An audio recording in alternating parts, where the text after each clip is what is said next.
Welcome back to Patch Preview. We have the August 28th update and maintenance info. This is going to be 2 hours long, and starting us up is a brand new unit. We have green Matrona.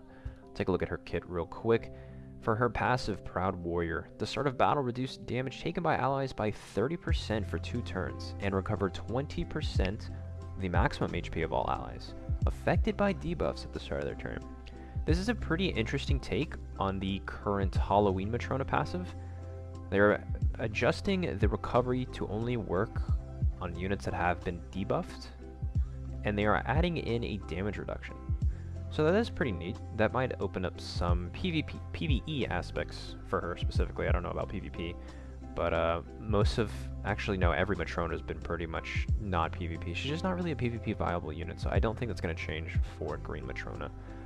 For her first ability, Stone Strike inflicts damage equal to 450% of attack on a single enemy and reduces their gauge by 3. So we have single target ult drain. It looks like her second ability is a buff, Fighting Bride, increases HP related abilities by 20% and provokes enemies for 3 turns. So that is going to be her taunt, just like Halloween Matrona.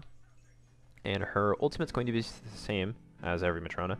Inflict damage equal to her attack on a single enemy, rank down their skills, and reduce the gauge by the number of skills that have been ranked down.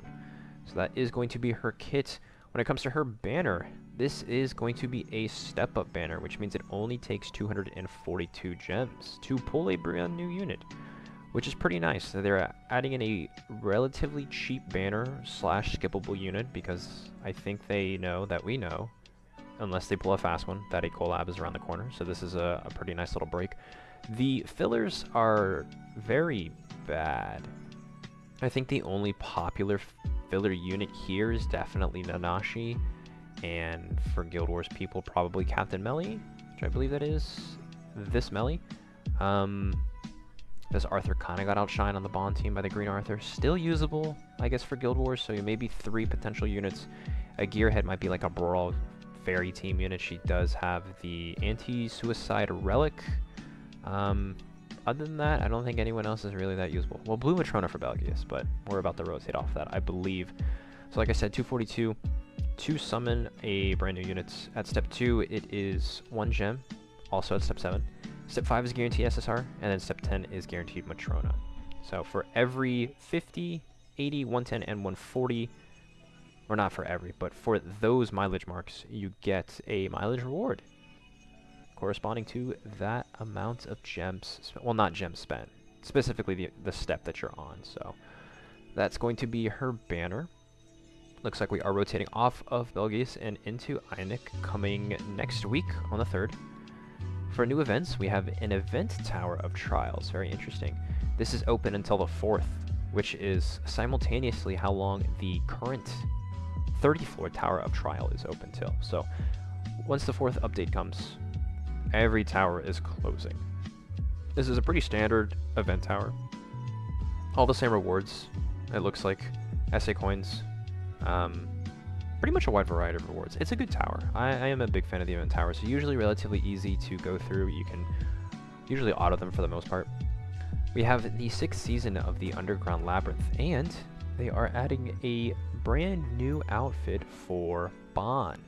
So he's going to get a matching Labyrinth outfit, just like, I believe Melly had the last one. So that's cool for him. He's pretty much 5 out of 5 costumes for free-to-plays at this point. So good for you if you're still running the Bond team. I think all of us know how the Labyrinth works. There's going to be 3 floors. There is a reward gauge. Go through the floors, get some passives, get some units, try to clear. We'll see what the new layout looks like once we actually get into the game.